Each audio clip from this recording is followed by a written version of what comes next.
Welcome class to week 4's assignment, the hands-on drafting exercise. This starts on page 252 at the end of chapter 9. And what you're going to be doing is developing a provision that allows for electronic signatures. So in contract world, electronic signatures are used all the time.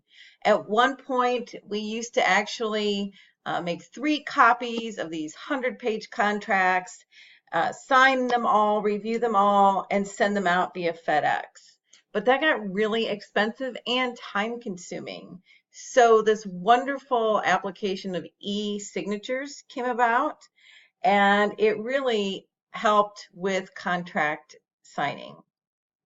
So the contract that you are going to use is in Appendix C of your book, and it's part of the event contract, and you're also going to be using paragraph 18, which has a provision in it. So I will walk you through it, and we are going to be using the same people, Emma, Grace, and Jack, from All You Can Eat Ice Cream Buffet, Inc. And here we go. All right, so the first thing you're going to want to do is go to Appendix C and find the event contract. Okay, so I clicked on Appendix C from Chapter 9, and if you scroll down under Sample Contracts, you will find the event contract. The event contract is what you are going to be using as your template for this scenario.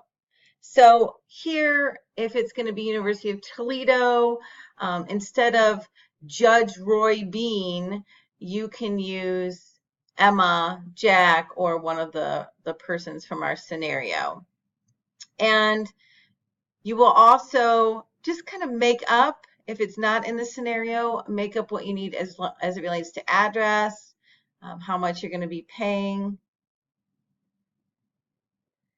And as you go through here, you're going to see that there is not a paragraph in here allowing for electronic signature.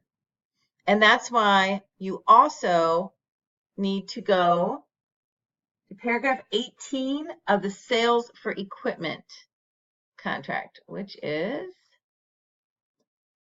scrolling up, here it is, contract for sale of equipment.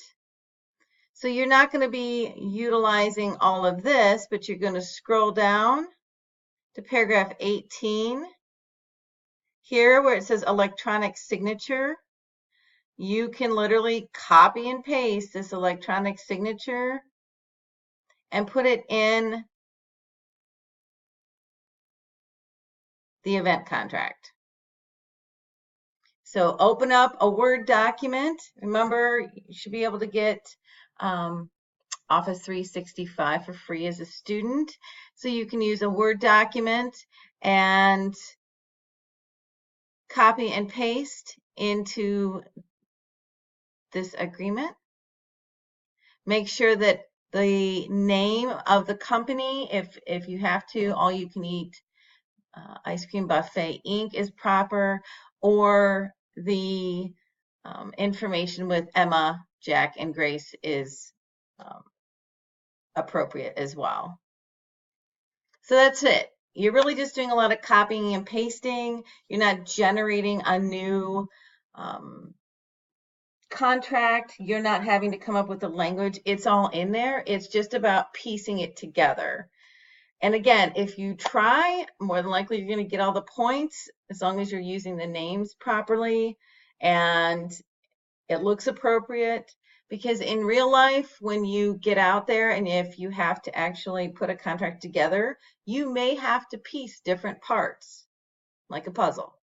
But you generally are not going to have to come up with the language yourself, right? So that's what the attorney will do. What you will do is review contracts and possibly put them together to create what they're looking for. And that's what you're going to be doing for this week's assignment. So if you have any questions, please don't hesitate to text me, as long as it's before 11 p.m. Eastern Time, or message me. All right, have a good one.